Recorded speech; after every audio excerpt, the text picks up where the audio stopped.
Okay, Yahoo News reporting here, up to 10 million Americans are turning to freelancing amid the Great Resignation, which we have been reporting about. A lot of people changing jobs. Great time, by the way, for our book, From Paycheck to Purpose, The Clear Path to Doing Work You Love, and the Get Clear Career Assessment, both at kencoleman.com. This is fascinating. A couple things I want to pull out real quick. 17%, this is data coming from Upwork with a new survey, is the organization Upwork, found that 17% of workers are probably considering, are definitely considering leaving their jobs in order to stay remote. That's not a new piece of data. We've been talking about that. A lot of people saying, I'm not leaving remote work. And so that's going to put a lot of pressure on employers. But here's what's interesting. A lot of these people are moving to freelancing, not just a salary job, if you will, working remotely. But they're saying, hey, I want to be a freelancer. So I'm going to be a contract hire for somebody, and I'm freelancing. I'm going to have multiple clients. And so I dug into this, and there is no data in this survey, because I think this is a natural question. Do you make less as a freelancer than you would if you have a salary? That was a question that I had. So I dug into this, and they addressed this. There's no evidence, no data that says that. In fact, the evidence says that you make more as a freelancer, because companies kind of know they're not throwing benefits at you and all these things. So this is really interesting and good news if you are somebody that can make it as a freelancer. There's no evidence that says you're going to make less. In fact, the evidence says you would make more as a freelancer. I found that to be very interesting. And then one other item here.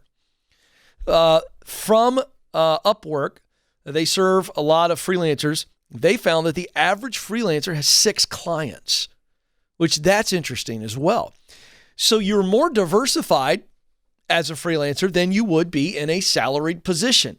I think, again, if this is the right zone for you, and you can make this work, and you've got the constitution for this mentally and emotionally, because, I mean, you're out there and you got to go land the clients. But once you land them and you serve them well, and you can financially make the transition to freelancing without going into the debt, I'm going to tell you, it can be really, really attractive, to the point that a good freelancer builds something and then could bring other freelancers under them. Kind of like a home builder, contractor, you're really buying the home builder who's the contractor, but the contractor is then hiring subs like plumbers, electricians, drywall, carpentry, the whole 9 yards. So this is really intriguing. If you really want to give it a go for freelancing, I would say this is a really attractive path. Now, I dug in one other detail here. What are the most successful freelancing occupations based on what Upwork knows? And it is web, no surprise there, mobile, software development, marketing, design, and other creative type services, accounting, finance, and then your general consulting. So these are areas that, again, if you've got some experience and some skill here, these are areas that tend to do very well financially as a freelancer. So really interesting stuff there from Yahoo News. Something to consider if you've always kind of wanted to work for yourself, but you're not wanting to start a traditional company. Just you are the company as a freelancer. Really intriguing stuff if you can do it right.